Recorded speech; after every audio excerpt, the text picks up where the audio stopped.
भाजपा है, इन सब पार्टी का एक ही बात ये लोग कहते हैं कि ओवैसी हैदराबाद को छोड़कर बिहार और सीमांचल को क्यों आता है। आप सुनते होंगे कि बार बार यही कहते हैं कि उसको क्या जरूरत पड़ी यहाँ पे आने की, और हम पर इल्जाम लगाते हैं कभी वोट काटने का तो कभी बोलते बाहरी है। मगर हम आपको बताना चाहते हैं कि बिहार भारत का हिस्सा है और रहेगा इंशाअल्लाह, हैदराबाद भारत का हिस्सा है और रहेगा इंशाअल्लाह ताला। तो कोई माइका लाल इन सियासी पार्टियों का नेता ये नहीं कह सकता कि असदुद्दीन ओवैसी बिहार को क्यों आ रहा है या सीमांचल को क्यों आ रहा है। हम जब तक अल्लाह हमको जिंदा रखेगा हम सीमांचल को आते रहेंगे। कोई माइका लाल अगर हिम्मत है तो रोक के दिखाए हमको। और हम क्यों आते हैं आपको बताते हैं। 20 साल यहां पर सत्ता बिहार की जनता ने कांग्रेस को दी, 15 साल बिहार की जनता ने, सीमांचल की जनता ने लालू परिवार को मुख्यमंत्री बनाया। अब 20 साल से यहां पर नीतीश कुमार की सरकार है, और इस 20 साल में नीतीश कुमार कभी नरेंद्र मोदी के साथ बैठकर चाय पिए तो कभी तेजस्वी को खाना खिलाया। अब आपको मैं बताना चाहता हूं कि इन्होंने बिहार का क्या हाल करके रख दिया। मैं हमारी मां और बहनों को बताना चाहता हूं, एक बड़ी तादाद में यहां पर जमा है, और मेरी मां और बहनें मेरी इस बात से मुत्तफिक होंगी कि अगर कोई मां अपने पेट में किसी बच्चे को पालती है, 9 महीने वो मां कितने तकालीफ को बर्दाश्त करके उस औलाद को पैदा करती है।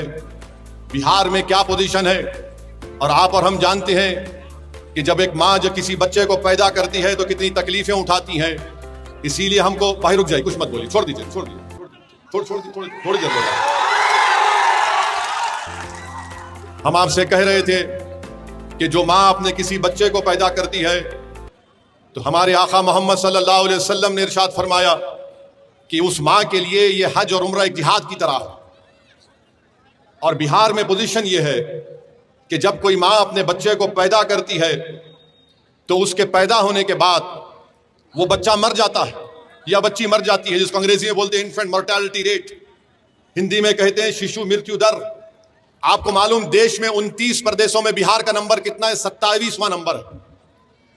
और आज आकर नरेंद्र मोदी ये कहते हैं कि हम बिहार में ये कर दिए, बिहार में वो कर दिए, हम बिहार के महिलाओं को पैसे देंगे, 25 लाख को हमने 7,000 दे दिए।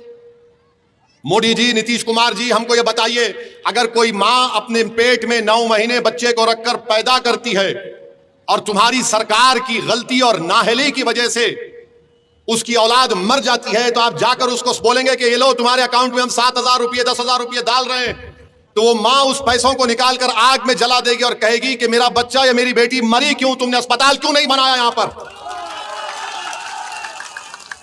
और ये झूठ बोलते हैं बीजेपी और नीतीश कुमार। और फिर यहां पर ये मैं नहीं कह रहा हूं, ये मोदी सरकार का नीति आयोग का डेटा है। फिर जो बच्चे अंग्रेजी में बोलते स्टंटेड, जिसको हिंदी में बोलते अविकसित बच्चे, कि क्या पोजीशन है बिहार का? 29 प्रदेशों में 27। जो बच्चे बोलते हैं कि वेस्टेड, इनको हिंदी में बोलते बर्बाद बच्चे, क्या पोजीशन है बिहार का? 27वां 29 प्रदेशों में। जो बच्चे पैदा होते हैं जिनका वजन कम होता है, क्या बिहार 27वें पोजीशन है 29 प्रदेशों में? किस मुंह से आकर भारत के प्रधानमंत्री और बिहार के 20 साल के मुख्यमंत्री ये कहते हैं कि बिहार में हमने सब कुछ कर दिया? ये सब केंद्र सरकार का डेटा है। और फिर आप जानते हैं कितने बच्चे बिहार में स्कूल में पढ़ते हैं, पहली क्लास से 8वीं क्लास में। बिहार के ए भाई लड़ना अपने को भाजपा से है, जेडीयू से है, और उसको हराना है जो 5 साल से विधायक तो था, मगर अपने नेता तेजस्वी और अपने ठेकेदारों को छोड़कर 15 नाम किसी का नहीं बोल सकता हो। तो बिहार में कितने स्कूल में पहली क्लास से 8वीं क्लास में बिहार का पोजीशन 24वां 28 प्रदेश में। कितना बच्चा ड्रॉप आउट रेट यानी स्कूल छोड़ देता है? 29 प्रदेशों में बिहार का नंबर 28। कितने बच्चे स्कूल में जाते हैं 6 और 13 साल की उम्र में? बिहार का नंबर 17वां। और 18-23 साल में सबसे कम उम्र, सबसे कम नंबर बिहार का है। मोदी जी, इतना झूठ क्यों बोलती है आप नीतीश कुमार के साथ? यह पोजीशन है बिहार का। और सिर्फ बिहार में 9% जनता के घर में नल जल पानी का पाइप है। यह खुद बिहार का केंद्र सरकार का डेटा बोलता है। बिहार में 28% बच्चे बिहार छोड़कर कभी पंजाब तो कभी दिल्ली तो कभी कहां चले जाते हैं, जिससे बिहार के 30 से 50% घर परेशान हो जाते हैं। ये हाल करके उन्होंने बिहार का रख दिया। और ओवैसी आता है बिहार को तो सब बोलते हैं ये यहां पर क्यों आया। अब आ जाइए सीमांचल का। सीमांचल में जो बच्चे पैदा होकर मर जाते हैं, जिसको मृत्यु दर बोलते हैं, यानी जिसको हमने अभी आप संग हिंदी में कहा शिशु मृत्यु दर, सीमांचल में वो है किशनगंज जिले में सबसे ज्यादा है। इसका जिम्मेदार कौन है बताओ आप? मेरी इज्जतदार मां और बहनों, 11 तारीख को वोट अगर आप डालने जाएंगी तो हम जो बात आपके सामने रख रहे हैं उसको याद रखकर आप अपने वोट का इस्तेमाल करिए। फिर आप ये भी देखिए, पूरे बिहार में सबसे ज्यादा पहले कौन मरता है? मुसलमान मरता है। ये गवर्नमेंट का डेटा है, ओवैसी का भड़काऊ भाषण का जुमला नहीं है। ये बिहार और केंद्र सरकार के लिए सबसे ज्यादा पहले मरने वाला मुसलमान है। और गुर्बत कितनी है बिहार में, अल्पसंख्यक समाज मुसलमान की। बिहार प्रदेश कह रही है कि जो गांव में मुसलमान रहता है 50% गरीबी रेखा के दर से नीचे है, जो शहर में रहता है वो 44% है। इसका जिम्मेदार ओवैसी है क्या बताओ? मेरे अजीज दोस्तों और बुजुर्गों, किशनगंज जिले में खवानगी का तनासुब 55%। और फिर जिसको हम कहते हैं कि चाइल्ड स्टंटिंग, यानी अविकसित बच्चे कितने हैं किशनगंज में, वो करीब 40% के ऊपर हो जाते हैं। क्यों ये सब हो रहा है? क्यों ये इसलिए हो रहा है क्योंकि आप मुत्तहद होकर अपने वोट का इस्तेमाल नहीं करते। चुनाव आता है तो हमको बांट दिया जाता है, आपको बांट दिया जाता है, ये बाहरी है, ये वोट कटवा है, ये फुला है, ऐसा है, और फिर ये लोग राज करते हैं। आप जानते हैं कि बीजेपी ने किस तरह का माहौल पैदा कर दिया। किशनगंज को सीमांचल की लड़ाई मजलिस लड़ रही है और बीजेपी बोलती है घुसपैठिया। यहां पर अमित शाह कर बोलते हैं, जनता में खड़े होकर बोलते जनसभा में, भाइयों बहनों घुसपैठियों को भगाना। वो बेचारी जनता, हाँ, अरे अगर घुसपैठी है तो 11 साल से प्रधानमंत्री के हसनैन साहब है या ओवैसी है? बताओ गृह मंत्री, कहां घुसपैठी है? सीमांचल को बदनाम किया जाता है, हमारे शेरशाहवादी भाइयों पर झूठा इल्जाम लगाया जाता है, जिसकी मैं मजम्मत करता हूं। अगर घुसपैठी 65 लाख नाम इलेक्शन कमीशन ने निकाले सीमा पूरे बिहार से, तो मालूम हो 2 घुसपैठी निकले सीमांचल से, वो भी कौन थे? बोलो मोदी, उनका नाम बोलो। बोलो अमित शाह, उनका नाम क्या था? उनका नाम क्या असद था? उनका नाम क्या हसनैन था? नहीं था उन दोनों का नाम। हाँ मोदी जी, एक घुसपैठिया को आप अपनी बहन बनाकर बांग्लादेश से दिल्ली में लाकर बिठाकर बैठे हैं। उसको बांग्लादेश लेकर जाइए, अगर बांग्लादेश का रास्ता नहीं मालूम तो वैसी बताता है आपको कहां से ले जाकर छोड़ना उसको।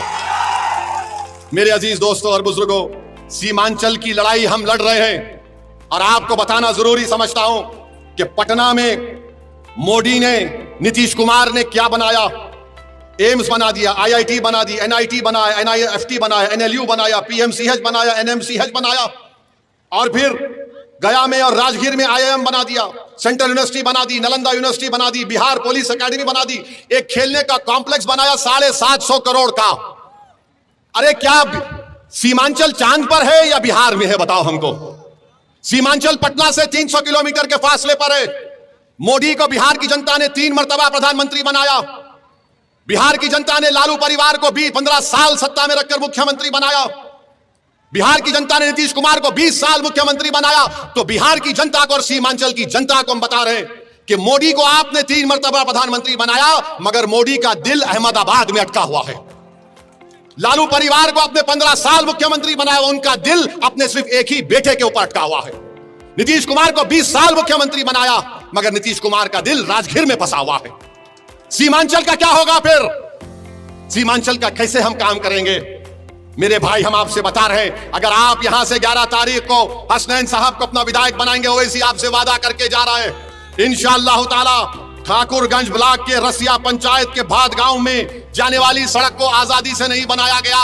हसनैन साहब, आपको रोड बनाना पड़ेगा, आपको चक्का जाम अगर करना पड़े चक्का जाम करेंगे।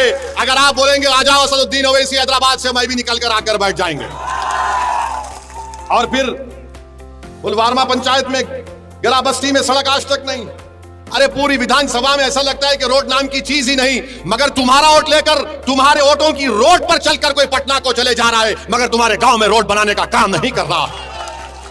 अब आप बताइए कि यहां पर इतना बड़ा बड़ा मसला मसाइल है, क्या क्या नहीं हो रहा है? सीमांचल को पसमानदा इसलिए रखा जा रहा है ताकि सीमांचल के बच्चे अपनी जवानी को बर्बाद करके हैदराबाद, दिल्ली, मुंबई, पंजाब में जाकर वहां पर काम करें। जिस दिन सीमांचल के बच्चे को इंसाफ मिलेगा, तालीम मिलेगा, रोजगार मिलेगा, तो ये दिल्ली, हैदराबाद और पंजाब और मुंबई में बैठने वाले ताकतवर लोगों की जिंदगी में बर्बाद हो जाएगी, क्योंकि उनका खिदमत करने वाला कोई नहीं रहेगा वहां पर। ये काम हम करेंगे और आपको हम बता रहे हैं मेरे भाई, ओवैसी तुम्हारे दरमियान में खड़ा होकर कह रहा है कि सीमांचल में एक तेज रफ्तार की दिल्ली सीमांचल की रेल लिंक की जरूरत है। हम लड़ेंगे इंशाअल्लाह ताला उसके लिए।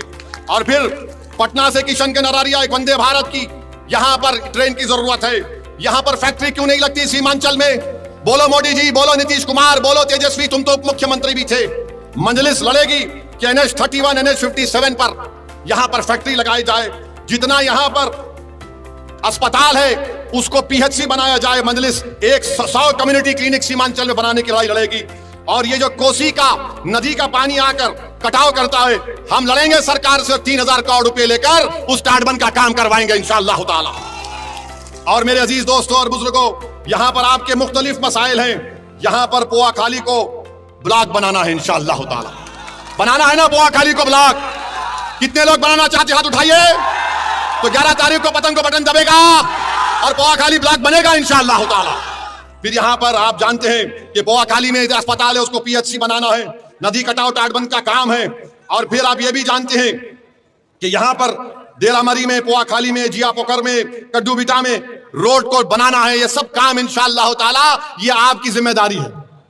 और हम आगे आपको पूछेंगे हर 6-7 महीने में काम कितना आगे बढ़ा, क्या नहीं हुआ। सिर्फ भाषण देकर जाने वाले का नाम असदुद्दीन ओवैसी नहीं है। अगर भाषण देकर जाता तो 11 साल से बार बार आपके दरमियान में नहीं आता।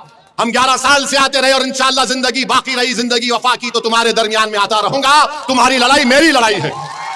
मेरे अजीज दोस्तों और बुजुर्गों, मोदी ने वक्फ जायदाद को छीनने का कानून बनाया, मस्जिद दरगाह खानखा को खत्म करने का कानून बनाया।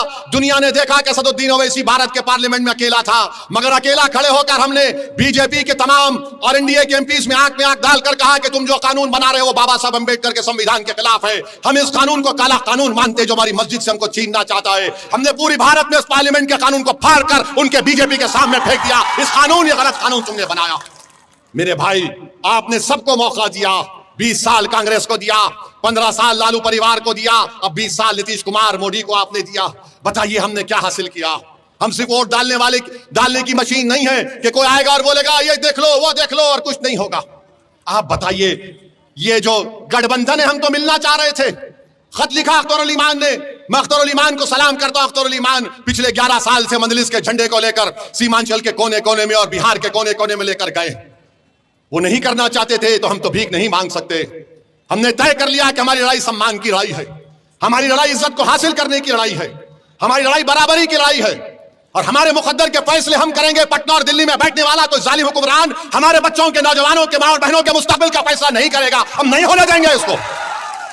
इसलिए हमको सियासी ताकत को हासिल करना है, हमारे विधायक को बनाना है। आप बताइए, यहां से जो राजद का उम्मीदवार है, उनके वालिद मरहूम के अल्लाह मगफरत करे, मैं उनकी बहुत इज्जत करता था। मगर आप उनसे पूछ लीजिए, जब वो दोबारा आएंगे, मौलाना साहब से पूछ लीजिए, सऊद साहब आप तेजस्वी का नाम छोड़कर, अपने ठेकेदारों का नाम छोड़कर पूरे ठाकुरगंज में 20 अहम लोगों का नाम बता दो। नहीं बता पाएंगे, कुछ काम नहीं किया। और आज आकर ये गठबंधन वाले बोलते हैं हम ऐसा कर देंगे। अरे मेरे भाई, तेजस्वी ने जो लंबी छोड़ी है ना, वो मोदी के कंपटीशन में आ गया झूठ बोलने के। मोदी ने कहा था 15 लाख देंगे, 15 लाख मिले। मोदी ने कहा था 1 करोड़ नौकरी दिया जाएगा, मिला। तो तेजस्वी ने कहा कि मोदी से ज्यादा जाऊंगा। आपको मालूम बिहार का कास्ट सेंसस में बिहार में जी कितना घर है? 2,45,000 के 2,45,00,000 घर है। ये कहता है सबको घर दिए जाएंगे। तुमको मालूम भारत सरकार में 55 मंत्री मिनिस्टर्स हैं। कितने नौकर भारत सरकार में काम करते हैं आपको मालूम? कितने? एक अंदाजा लगाओ। पूरे भारत के सरकार में, भारत की सरकार में 30 लाख लोग काम करते हैं। कितना? 30 लाख। तेजस्वी बोल रहा है कि 2,75,00,000 घर जो है उनको सबको नौकरी दूंगा। अब आप सोचिए, बिहार की जनता, सीमांचल की जनता इतनी भोली नहीं है कि तुम आकर लंबा छोड़ दो और वो कबूल कर ले। अच्छा, आपको मालूम, अगर चलिए मान लिए कोई यहां से उठ के बोलेगा वैसी तुम्हारे को क्या तकलीफ हो रही है, देगा वो। अच्छा देगा ना, कितना पैसा लगेगा? अभी अगर वो 2,75,00,000 लोगों को नौकरी देगा तो कम से कम 25,000 तो देना पड़ेगा ना, 25,000। अब तुम उसका हिसाब कर लो, उसके लिए पैसा पड़ेगा 8,28,000 करोड़ रुपए। 8,28,000 करोड़ रुपए। पूरा बिहार सरकार का बजट कितना है सालाना? 2 लाख करोड़ का। ये कहां से लाएंगे बाबा तुम 6 लाख? पैसा तो झाड़ पे नहीं उगता ना। तो तेजस्वी बोलेगा वैसी भड़काऊ भाषण देता है, वोट काटने है तुम्हारा, इस पर भरोसा मत करो। अरे बाबा तुम बताओ तो सही, कहां से लाओगे, किधर से लाओगे? किधर से लाओगे आप? क्या अच्छा फिर बोलते कि अगर कोई सुनो सुनो बैठो, अगर कोई ये बोलता है कि इंटर्नशिप में हम नौजवान को फैक्ट्री में इतना पैसा देगा, कौन सी फैक्ट्री है यहां पर वो तो बता दो प्यारे, कौन कुछ बता दो ना। कुछ नहीं है मगर आकर बोल दिए। अच्छा आप ये बताइए, वक्फ का कानून पार्लियामेंट में बनता है ना, देश के लिए बना पार्लियामेंट में, बिहार सरकार ने तो नहीं बनाया। अगर बिहार सरकार बनाती तो दूसरी सरकार आके खत्म कर देती। मैं कह रहा हूं कि वक्फ का कानून काला कानून है। ये कह रहे हैं कि हम आएंगे तो कानून को बंद कर देंगे। कैसा बंद करेंगे? अरे पूरे देश का बना हुआ है बाबा। अगर तुझे नहीं मालूम तो कोई वकील को बिठाकर सुन ले, समझ ले, उसके बाद कुछ बोल दे। और फिर आप इस तरह की बात करके चले जाते हैं। मेरे अजीज दोस्तों और बुजुर्गों, मैं आपको बता रहा हूं, मैं ठाकुरगंज की जनता को पैगाम दे रहा हूं, आप मेरी बात को गौर से सुनिए। तेजस्वी यादव के बगल में बैठकर वीआईपी पार्टी के हमारे मुकेश भाई को मैं सलाम करता हूं। उन्होंने अपनी समाज के इत्तेहाद पर पूरा भरोसा करके कहा कि मल्ला समाज तेजस्वी के साथ है। अगर हमको सत्ता मिलेगी तो मल्ला समाज पूरे बिहार में 3% उप मुख्यमंत्री मैं बनूंगा। वीआईपी ने कहा कि मल्ला का बेटा उप मुख्यमंत्री बनेगा और जो 17% अल्पसंख्यक समाज बिहार में है वो क्या करेगा? दरी बिछाएगा। तुम दरी बिछाओगे या मुख्यमंत्री बनोगे? हाथ उठाकर जवाब दो। तुम मुख्यमंत्री बनना चाहोगे? अरे जोर से बोलो कि मुख्यमंत्री बनेंगे। जब मुख्यमंत्री बनने का दावा कर ले तो याद रखो मेरी इस बात को, अगर मल्ला का बेटा उप मुख्यमंत्री बनेगा तो मोहम्मद का बेटा भी प्रधानमंत्री या फिर मुख्यमंत्री बनेगा इंशाअल्लाह ताला। अबू बकर का बेटा भी मुख्यमंत्री बनेगा, उस्मान अली का बेटा भी मुख्यमंत्री बनेगा, उमर का बेटा भी बनेगा और फातिमा का बेटा भी बिहार का मुख्यमंत्री बनेगा। यह कोई बात नहीं है कि हम अपने मकसद में कामयाबी हासिल ना कर सकें। अपने ख्वाब देखो, याद रखो, तुम जितने ख्वाब देखोगे और अल्लाह की जात पर भरोसा करोगे और जुस्तजू करोगे हक के रास्ते में, तो जिस तरह तुम जुस्तजू करोगे रास्ते आराम से साफ होते जाएंगे। मगर अगर तुम पहले से ही सोच लोगे ये क्या बात कर रहा है मेरे भाई, ये होने वाली चीज है इंशाअल्लाह ताला, तो आप तैयार हैं अपना मुख्यमंत्री बनाने के लिए? तो 11 तारीख को क्या करना पड़ेगा आपको? ठाकुरगंज में क्या आवाज आएगी बताओ? किस पर बटन दबेगा? कुआखाली में क्या आवाज आएगी? पतंग पतंग की आवाज आनी चाहिए।